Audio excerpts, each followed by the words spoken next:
Hi everyone, and welcome back. We are joined today again by Colonel Douglas Macgregor, the former advisor to the U.S. Secretary of Defense, also a decorated combat veteran, a PhD, and also author of several books on war strategy. So, yes, always great to have you back. Sure. Good to be with you, Glenn. So, before we get into the recent diplomatic developments between the United States and Russia, I was wondering how you interpret what's happening in Ukraine in terms of the war and yeah, specifically in terms of the front lines and military capability which yeah, persists in Ukraine. Strategically, I can't add too much to what Viktor Orban has said. And he's been very straightforward and said Ukraine has lost the war. And that's true. The Ukrainian war against Russia, which is a proxy war on the part of Washington against Russia, is lost. And if we look at current events, it's deplorable. The Russians are now advancing in a number of areas. Obviously, there are still some battles of encirclement going on where you have pockets of modest resistance left. But the bottom line is they're advancing because there isn't much Ukrainian resistance because most of the Ukrainian troops are dead. And the ones that are showing up, we know, with a few exceptions, involve a lot of old men and boys. So Ukraine is on its last legs, which is, I think, why Zelensky is running all over Europe right now, trying desperately to find somebody to provide money and equipment that will somehow or another convey the illusion that there is still a Ukrainian state that has teeth. I don't think there is. So what I see now happening is the Russians are going to move forward to the west. I don't see any reason why they would stop at this point. I think they'll move towards Zaporozhye because you've got the bridges there over the Danube or over the Dnieper, which create the opportunity for the Russians, if they decide to do it, to cross. They could head south to Odessa. They could head north to Kiev, either case. Further north, you have some other penetrations, but let's face it, when they encounter the Ukrainians, their resistance is weak, and the fortifications, in many cases, are no longer manned because there just aren't any Ukrainian troops to man them. So I think from a purely military standpoint, this war is over. There's no question about that at all. The Russians are now deciding to what extent their goals are being met. And I think they're having a meeting with us in Alaska as a courtesy to Donald Trump more than anything else, not because there's any necessity on their part or need for it.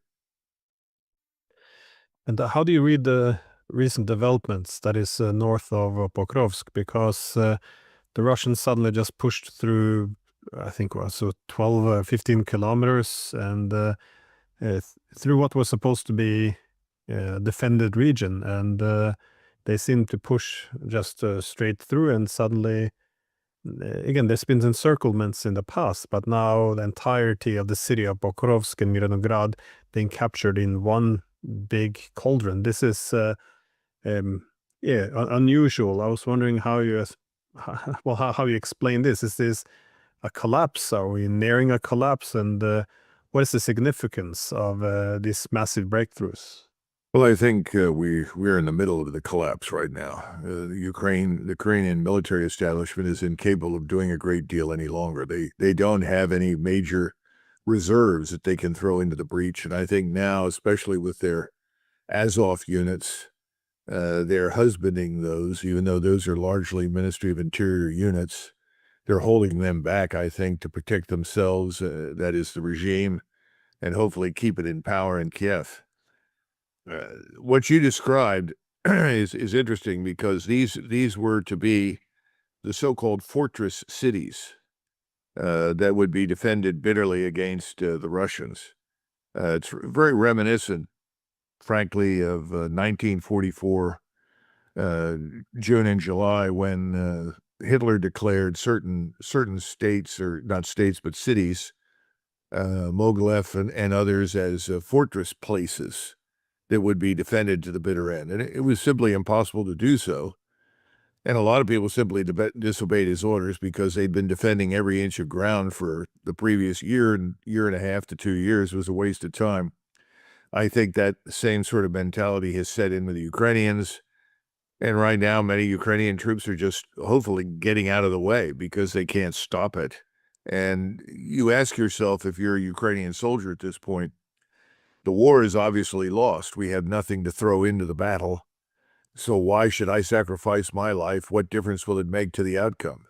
I think that's the mentality that's taking hold in Ukraine. And even the most pro-Ukrainian channels are admitting to the disaster if you listen to them carefully. So I think I think this is sinking in. The question again is, President Putin and his colleagues in this inner circle that is running things, they have specific goals and objectives. How many of those have been reached and how many not? It's hard for me to judge sitting where I am. I think the plan or desire or goal to annihilate the Ukrainian military establishment is largely achieved. But then you have these problems. You have the Germans, of course, who stand up and say, well, we'll provide Taurus missiles. Well, this is outrageous nonsense. That's like, you've got a wounded, exhausted soldier. He's the last man on the field. And you hand him this flamethrower and say, go at it, do the best you can. It's not going to make any difference to the outcome of the war, but it makes the people in Kiev, happy because it creates the illusion there's something left. And it also makes the globalists and neocons who are running Europe happy because they think they're still harming Russia. It's all nonsense. And I think President Putin has tried very hard to make it clear to the Germans that if they provide these Taurus missiles, they're launched from Ukraine against Moscow or St. Petersburg or anywhere else, that they will treat Germany as a co-belligerent and they will attack Germany. How, when, and where, and what, that's another matter.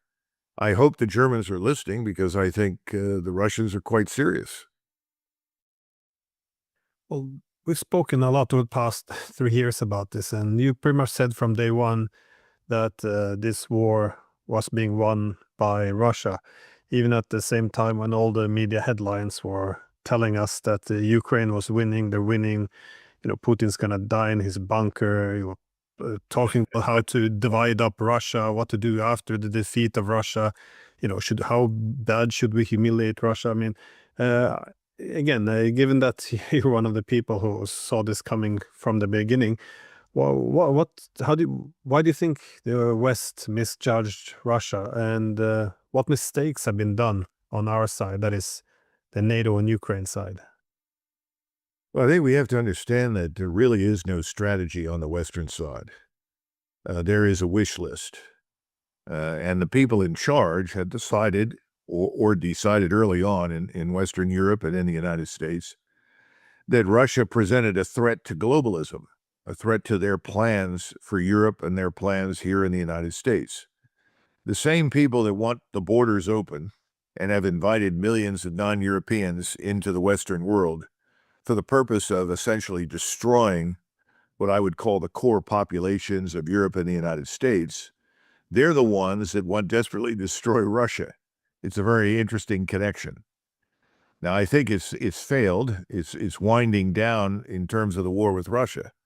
But why Russia? Well, Russia was this tasty morsel that everyone had wanted to consume back in the 1990s. When things fell apart, everyone poured in. When I say everyone, who are we talking about? Well, we talk about the financial capitalists, the people that make money through transaction fees by buying up things, dismantling them, and selling them off. People like this man Browder, who is very prominent in his criticism of President Putin. President Putin emerges at a very important point in the history of Russia, because up until that point, Russia was essentially defenseless, naked, in the face of all of these people determined to destroy it. And when I say destroy, I mean break it up. Take whatever there is of value, using any lever that they had, whether it was organized crime or direct influence from states. The idea was you break it up and you steal the 40 trillion plus resources. And whatever is left over, you set up a puppet regime. You install somebody, just as we installed the regime in Kiev in 2014 and have subsequently installed other leaders. That was the plan for Russia. We'll do to Russia what we've done to Ukraine. And Ukraine was simply a useful tool. That's all. Well, that's all failed now. That's not going to happen. But we in the West, in Western Europe, in the United States, we're stuck with the tens of millions of people that were introduced into our countries that we didn't ask for, that we didn't want, and we can't employ, and we can't pay for. So what is going to happen? I think the whole shift is going to be away from Russia at some point, and it's all going to become internal.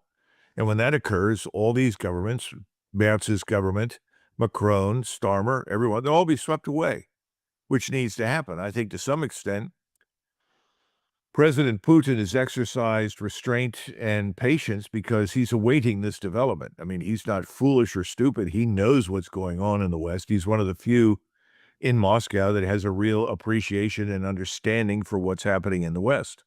So he's probably counseled people privately, look, let's stand by. Don't be excited. Don't try to launch any major offenses. We'll grind forward. We'll attrit this army until it doesn't exist, and then we'll take whatever we think we have to secure Russia. And again, he's never been interested in governing non-Russians. I mean, that's one of the things that nobody seems to get because of the media and the lies that everybody tells at the top of the political structures. There's no interest in going into Europe. He doesn't want to rule any Western Ukrainians. I mean, that would be a headache on a scale that we can't even begin to imagine. He knows that, doesn't want anything to do with it. He's been looking for people that are willing to step up and say, look, this war is over. You get to keep what you've won, which is Russian anyway. Now it's up to us to deal with the Ukrainians. He's been hoping that would happen in Warsaw, in Berlin, in Bratislava, in Budapest. It hasn't happened yet, but I think we're getting closer. But the reason it hasn't happened is because of us. And I think people are beginning to figure out that what kind of staying power do we have? Our financial system is very fragile. We can't sell our debt. We've failed miserably in the bond market. Now we're turning to treasury bills and turning over the investments in every 4 to 6 weeks because we can't get anybody to invest in 10 years or 2 years. Nobody wants to buy it anymore. At some point, this locomotive, this debt-financed consumption model that we've used, which has led us to a $37 trillion national sovereign debt. Beyond that, there are probably another 10 to 20 trillion in debt in other places that Americans don't even know or appreciate. The fact of the matter is that we're nearing the end, and I think there's a sense that we're nearing the end of this debt-financed consumption system. And I think Putin has waited for this to happen. He's done everything he can, along with the rest of the world, to essentially shed debt. BRICS is all about offloading American and Western debt and being debt-free. It's about changing the whole monetary system to something that has real value. Currency, it's backed by something real, gold, maybe other precious metals too. But the point is, everyone is trying to distance themselves from us. We are what we call patient zero, the original carrier of the plague. What's the plague? Well, the plague is the dollar. The dollar is poison. It's how we pass on our debt to people. So what are people doing? They are de-dollarizing. They're getting out from under it. What I'm trying to say is that we should understand the reality of where we are in the West, which no one wants to address. But I think President Putin understands that reality. I know that Xi does. And I know that Tokyo and Seoul have figured this out. And if you go to Northeast Asia and you talk to people there, they're simply waiting for us to leave because they know we can't afford to stay much longer. I think that's going to happen in Europe as well. But in the meantime, what do we get from Washington? Well, we get this political theater. We want to maintain the fiction that we are still today what we were 30 years ago, that nothing has really changed. That's not going to work much longer. So I think in the final analysis, President Trump, when he goes to Alaska to meet with President Putin, is going to be polite. I think they'll both be polite to each other. And I think President Putin will make his position clear, which has not changed in a very long time. President Trump will listen. Does he completely understand what he's listening to? I don't know. I sometimes get the impression that the people that surround President Trump have a vested interest in keeping him uninformed, so that he stands up from time to time and says, oh, the Russians are taking terrible losses, and I know Putin wants to end this war. Well, of course he wants to end the war, but he's not taking heavy losses. You know, they were in double-digit losses every day. In other words, killed in action.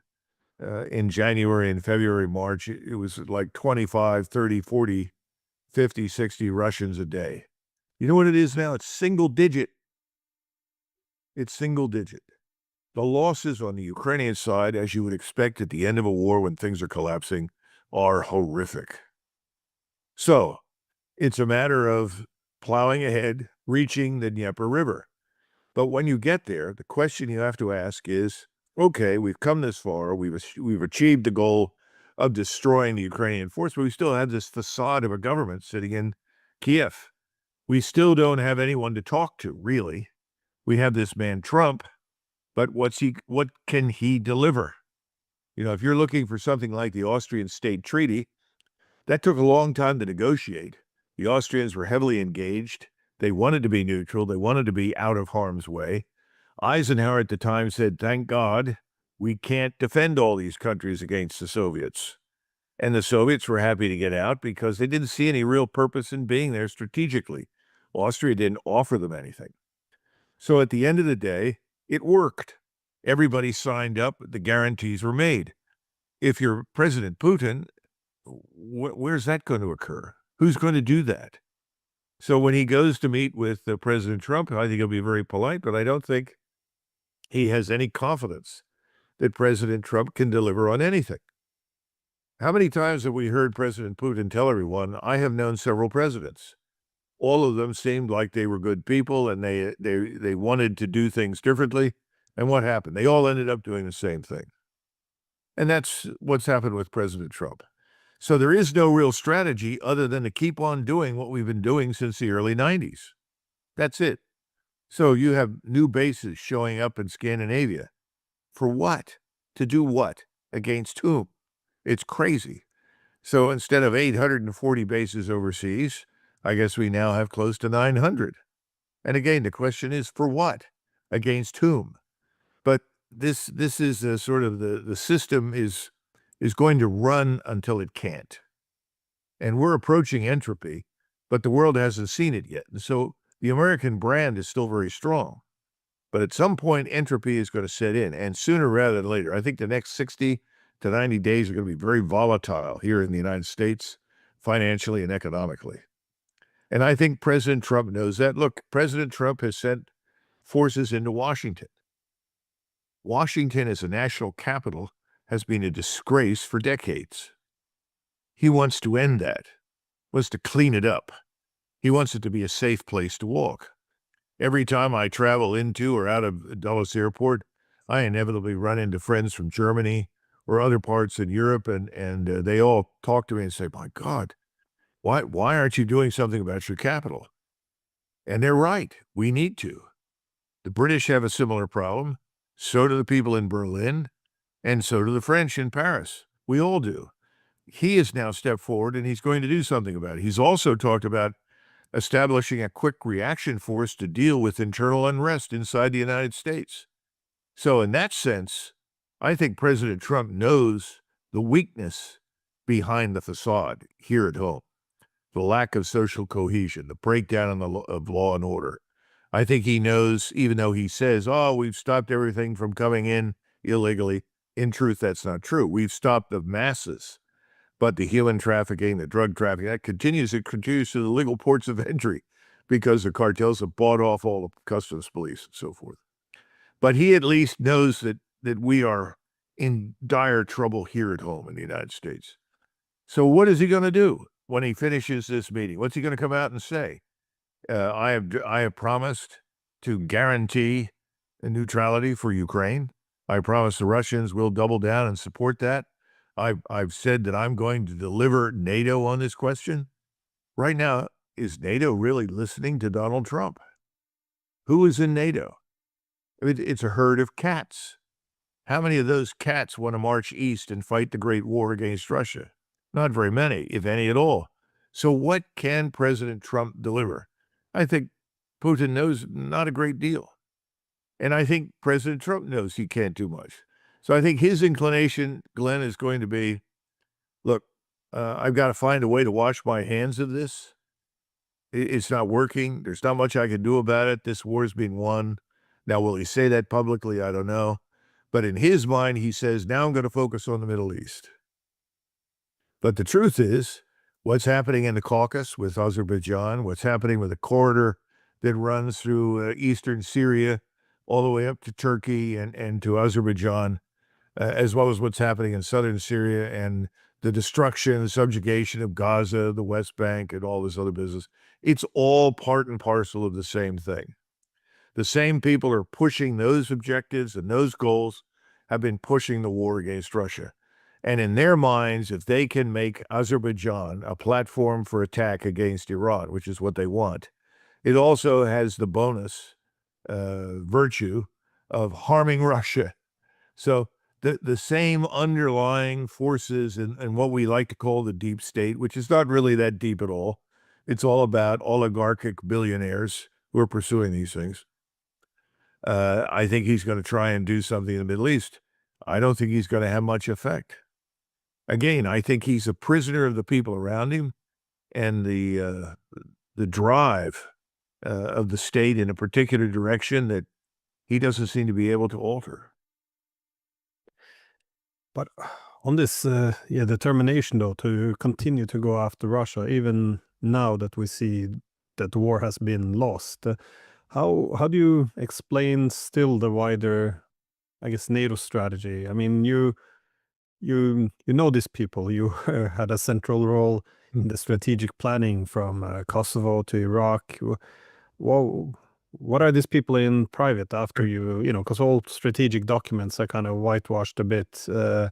But what do these people talk about in terms of what they expect from Russia? More of a wider view. What is Russia's position in the world versus ours? What is essentially behind this idea of what kind of relationship we should have with the Russians? Well, they're part of an ideological wave that sees everything that is not under their control. And I'm talking now about control in the sense of the globalists, states that have a strong national identity, states that have decided, as Hungary has, I think the Poles and others, no, we're going to be Polish. We're going to be Hungarian. We're going to be whatever we are. We're not going to be a polyglot nation that is mired in wokeness and is committed to suicide on the national level. In other words, these globalists, that's what they want. They want that for Russia. They simply want to extend the disease that is killing the West to Russia, to China, to anybody, anywhere, because they think ideologically they're right. They think they're the future. In reality, they're very much the past. The lesson of history is, I'm sorry, but nations are very strong. The people that live in them are real. These gene pools are not irrelevant. They mean something. The culture that they created, the civilization they created and maintained, all of these things are real. They're not artificial constructs. The artificial construct is globalism. That's where we are right now. So, and when you talk to these people in private, it's a venture into fantasy land. We're going to create this utopia where everyone lives together, and they love each other, and they're going to work together, and that's the way it must be. I had this argument many years ago in I guess it was 1995, when I went back to Ohio for the Dayton Accords. I had to go there, and I was engaged to draw maps, which was fruitless because every time we would draw a boundary, one of the participants, Izabegovich or someone else, would come in and say, oh, no, we have to have that village. That village has to be here or something. So it wasn't a very fruitful enterprise. But the thing that I heard over and over and over again was, These people must learn to live together. This is the new Europe. This is the future. Everything is integrated. And then I said, but, the Serbs, the Croats, they don't want that. They want to live in their own countries. They're all the same. They all speak the same language. There's no difference between them. And I said, well, they think there is, and there's a lot of evidence that they're right. There is. And I must tell you that some of your countrymen were among the worst offenders. And I finally got tired of dealing with one Norwegian, and I told him straight up, I said, well, then let's take down the border between Norway and Sweden. What's the difference between Norwegians and Swedes and Danes? Why aren't you all living in the same civilizational construct? And of course, well, that's different. No, it's not different. Norway exists because there are people that call themselves Norwegians. They have a culture, a language, a history, a purpose. Well, so do the Serbs, so do the Croats, and so do the Bosniaks. So don't sit here and tell me none of this matters. But those people, and those are the forerunners of people like Tony Blinken, and the forerunners of virtually all the what I would call the sort of crazies that live in Washington, D.C., who live in Never Never Land, where, everything's woke and everyone's happy and loves each other. And, our own countries right now are divided along racial, cultural, economic lines. I mean, this is not one big, long, unending party. This has been a catastrophe. And I try to remind people, they say, well, what happens if things break down? I said, well, Lenin said every nation, every state, every government is 3 meals away from a revolution. He was right. When that breaks down, all hell breaks loose. And that's when everybody says, wait a minute, what are you doing in my country? You're not me. Why are you drawing all this money? I mean, Germany's got a real problem right now because I think the Germans have just bent over backwards to pay out incredible sums of money to all of these people that have shown up in the country that nobody there wants. And by the way, they're living infinitely better and drawing more pay than the Germans themselves. So these are huge problems that are coming. And to go back to Putin, I think Putin gets it. I think he knows this is coming. Just as Xi and company, they look at us and they say this thing is falling apart. I think privately, President Trump is concerned about this, which is why he's adopting the measures he is here at home. But in the meantime, overseas, he doesn't seem to have much control. I think the CIA, the State Department, senior military leadership, there's a cabal in Washington that all have an interest in ensuring nothing changes and that we continue to go down this path. I don't think he can do much about it. I feel like we watched this movie before. That is, in the 19th century, it was the same thing. You had the globalization kicking in with the railways, new industries, people crossing borders. Everyone started talking the same language of, post-national states. And then, once over time, it began to exhaust itself by reducing the internal cohesions. And once the globalization and the economy began to slow down, especially after 1873, suddenly this is when everything began to fall a bit apart, and the people realized that the energy had been exhausted and the consequences which hadn't been addressed was building up. And it's it's so it does sound awfully familiar. Well, I think, you could make the argument that we here in the United States, along with the West European states, have all become some version of Austria-Hungary. Now, what we don't understand is why Austria-Hungary held together for so long. Remember, it was the Austrian Empire, then eventually became Austria-Hungary after 1866. But what held it together? It was called the Habsburg crown. What holds us together? That's the question. And that's a question very few people in the United States can answer easily. And I think it's a serious problem. This is what this disease called globalism has done to us. It hasn't just confused us about gender. How many genders are there? I've heard people, oh, there are at least 7 or 8 genders. Really? Not in the real world. That's insane. All the things that we took for granted as true and productive and healthy have been thrown out. And so you have internal chaos, people questioning themselves, questioning the institutions, questioning their governments. But everyone is afraid to step forward for fear that if you toss the people out of power, who comes in? I mean, if there's one thing that we really have a problem with, and this is not unique to us, but it's a huge problem for the United States, and I think in much of Western Europe, is that we call it the bench, the talent bench, is very shallow. Because anyone who stood up and had the temerity to disagree was edged out. So if someone stood up and said in Norway, look, Norwegians for Norway, Norway first, how would that go down? Oh, that's bad. Really? Why is that bad? Well, you have to understand we can't do that. I mean, this is what's being built into people. It's demented. It's going to go away. But like everything else, it's going to get worse before it gets better. And all of this is bound up with this war in Ukraine. If we can bring down Putin, as though Putin as an individual is Russia, Putin leads Russia, and he is strongly supported, as you know, if you look at any of the legitimate polling data. But removing him isn't going to change much. Russia will remain Russia. And that's not a bad thing. That's a good thing. And we need to stop looking at any state that has a true national identity and culture and language as bad. But that's what we've been doing. And here in the United States, we used to insist on Americanization, assimilation. That's gone.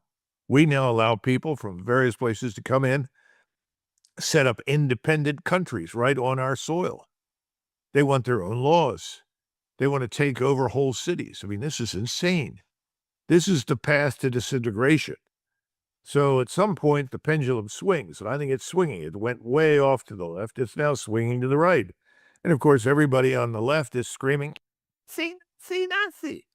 It has nothing to do with being a Nazi. It has everything to do with the survival of Western civilization and the national identities of the persons and the peoples that created it. But, for the moment, we're going to persist on this very destructive path. And I really think that Donald Trump is someone who is conflicted because he knows what I've said is true, and he believes that. But on the other hand, the people that have funded him, the people that control him, the people that transport him from point A to point B, the people that hand him his point papers or tell him something, they don't agree at all. They're on the path to destruction. And he looks at the various entities and the cabinet members. How many of those people are really responsive to him? And how many of them are responsive to others? I mean, this is a huge problem. I don't think it's unique to us, but it's very, very bad. So in the meantime, I think what he thinks in his mind is, I need to offload this Ukraine project, probably, so that I can focus on the Middle East, as though something good there could happen, which I don't think is the case. Yeah, well, J.D. Vance stated as much, though. He said, if the Europeans want to keep fighting Russia, they can buy our weapons, but we're done. Which is, just take me to my last short question, which is, what is it that you think will play out in Alaska? You don't seem to have very high expectations of a deal being panned out. But again, it doesn't seem like they have a deal. Usually state leaders would come in towards the end of negotiations. But when Trump said the purpose of the meeting was to understand what Russia wants, it looks like we're at step one. But what will Putin tell Trump in Alaska? Because Trump talked a lot about territorial swaps, and Zelensky would have to sign something. I didn't hear anything about restoring Ukraine's neutrality and ending NATO expansion. But what is it that Putin will tell Trump?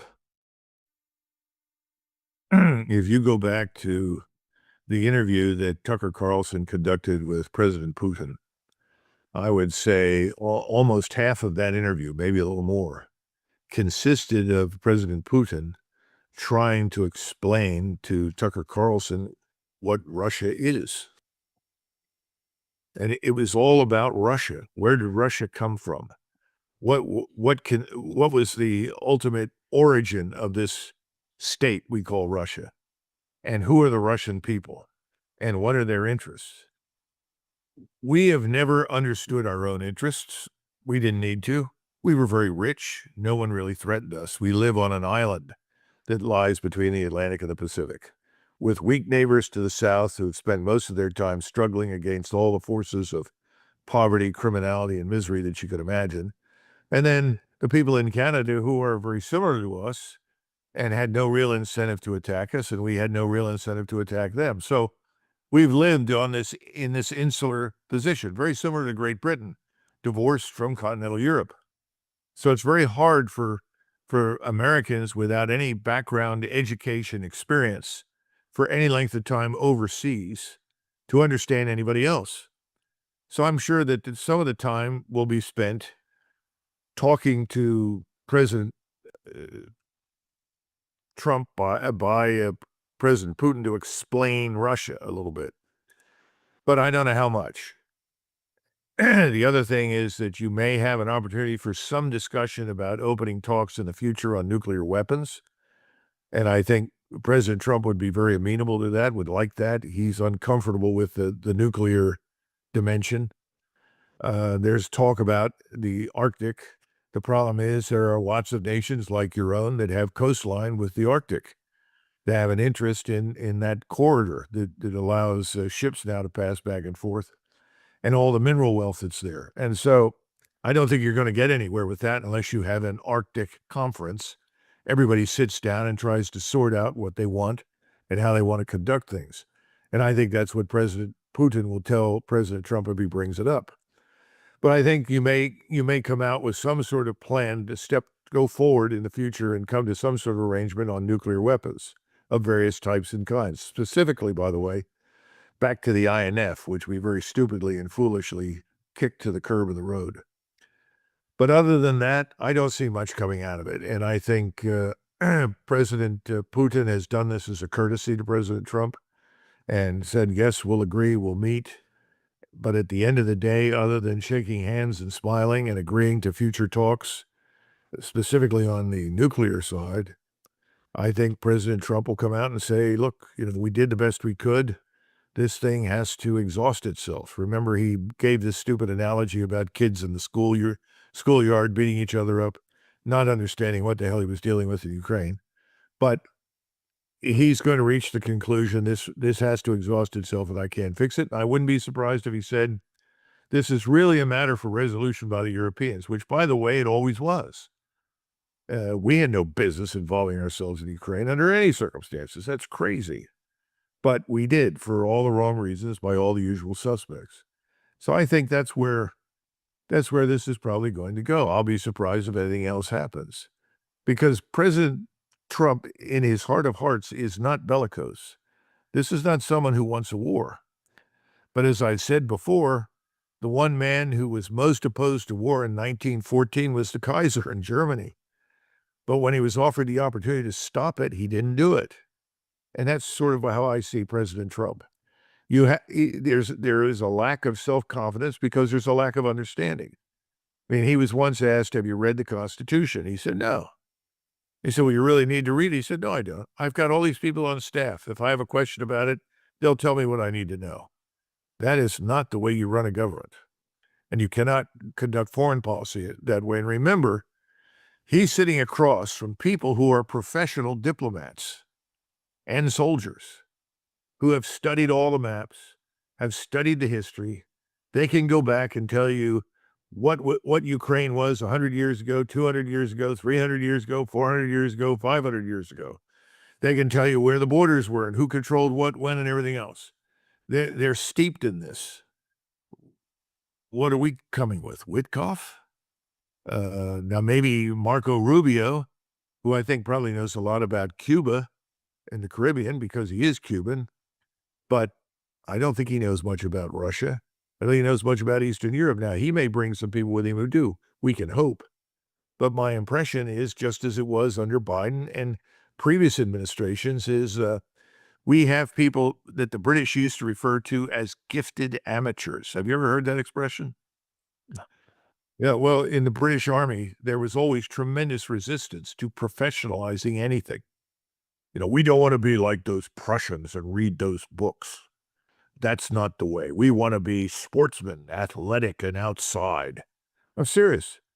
And that explains a lot of failures militarily by the British over at least the last 2 to 3 centuries. And they used to talk about, we have gifted amateurs. Someone who comes in who may not know much, but he's an organizer and he's energetic and enthusiastic, and he puts things together and gets stuff done. The gifted amateur. The British Empire was managed in many respects on the British military side by gifted amateurs. Well, you could get away with a lot in the developing world. In fact, some cases you still can. But that doesn't work in the world that we live in today, in the 21st century. You have to have professionals who understand and are studied, but you also have to listen to them. And I know that President Trump has a disinterest in long discussions on anything, and he doesn't like to read a lot of material. So is he going to show up and know anything more than he did before? Maybe a little bit. Is someone going to take him aside, Glenn, and say, look, Mr. President, Ukraine is destroyed. Millions of people are suffering. At least 1.8 million Ukrainian soldiers are dead. Are they going to tell him the truth? The most humane thing we can do is try to bring this war to a close as soon as possible. And then would you ask, if you were president, as President Trump is, well, then what should I do? What are the measures that I should adopt? What should I approach the president of Russia with? I have very serious doubts that those kinds of conversations are even happening. But as you point out, what should have happened in the background is that J.D. Vance says, well, let these Europeans sort it out. Okay, why? Because we've done everything we can. We're great. We're right. We've always done everything right. It's these damn Europeans. And I remember hearing that, by the way, in 1995 when Ambassador Holbrooke was running around at Dayton. Oh, these Europeans are a problem. We gotta send them away. Great. It's more the same. I think one of the reasons why there's so many amateurs these days, not any more professionals, is ideology, to be honest. Because in the past, you would have professionals who would speak of history and national interest, competing security interest, where you have to confront, where you can harmonize interest, what diplomacy should consist of.